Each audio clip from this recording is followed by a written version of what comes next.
très heureux, moi aussi, bien entendu, d'être présent ce matin dans ce raid culturel, puisqu'on a commencé au PBA, on va aller à la Vigie de Luté ensuite pour la ville des mots, et de faire étape ici au BPS pour célébrer enfin, on a vraiment envie de dire enfin, parce qu'on l'a tant attendu, le vrai démarrage du chantier dont on parle depuis tant d'années et qui a passé tant d'étapes de financement, de permis, d'accords divers, mais qui enfin aujourd'hui aboutit, grâce à cette collaboration que Serge Eustache évoquait à l'occasion entre l'ensemble des niveaux de pouvoir et en particulier avec la province qui est un acteur très important dans la ville et en particulier dans ce segment-ci de la ville puisque c'est presque la part de la ville qui est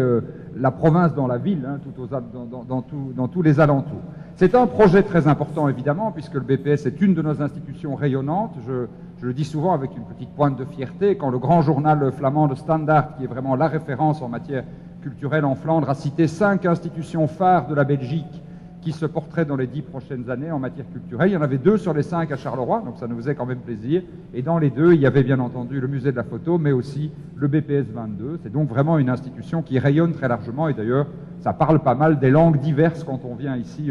pour les trop fameux cocktails d'ouverture et vernissage qui attirent un monde de plus en plus nombreux pour des soirées qui se terminent de plus en plus tard sur la plateforme ici au-dessus. On sait faire la fête à Charleroi. Et c'est un chantier qui s'inscrit aussi dans un vaste chantier de reconfiguration de notre scène culturelle. Je cumule beaucoup de choses dans ma vie et je cumule notamment la fonction d'échevin de la culture avec celle de bourgmestre. J'ai souhaité exercer cette matière moi-même parce que je pense qu'elle doit vraiment être au cœur du projet de revitalisation de Charleroi. Alors, en même temps qu'on va lancer le chantier ici, on pourra bientôt terminer celui de l'extension de Charleroi Danse à quelques centaines de mètres d'ici. On travaille avec des budgets plus modestes, mais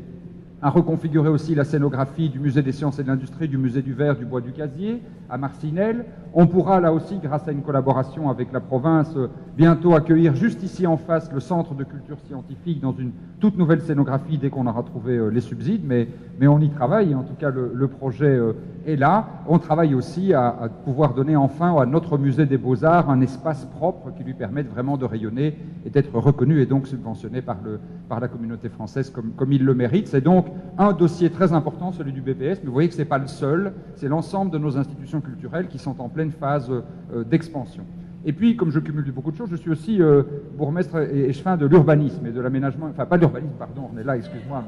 de l'aménagement urbain. L'urbanisme, c'est Ornella, avec qui je travaille en pleine intelligence et que je salue, mais de l'aménagement urbain. Et je voudrais dire juste un petit mot là-dessus, parce que le projet du BPS, c'est aussi un projet très important en matière de dynamique urbaine et en matière de dynamique de rénovation urbaine. Le BPS a toujours travaillé avec la population de son quartier. Il y avait ici 400 personnes, je crois, au pique-nique buffet de lancement du chantier. La salle était noire de monde, de gens venus de tous les horizons et beaucoup d'habitants du quartier. On sait que la ville haute a beaucoup souffert, on sait qu'en particulier l'esplanade Solvay a beaucoup souffert, qu'elle était devenue un lieu qui concentrait toute une série d'activités compliquées et que malheureusement ça n'est pas tout à fait réglé encore. On y travaille, on travaille à remettre de l'ordre, de la sécurité, de la lumière, de la salubrité, mais à faire aussi et surtout qu'on recrée de la vie dans ces quartiers. Et donc vous allez voir, on y travaille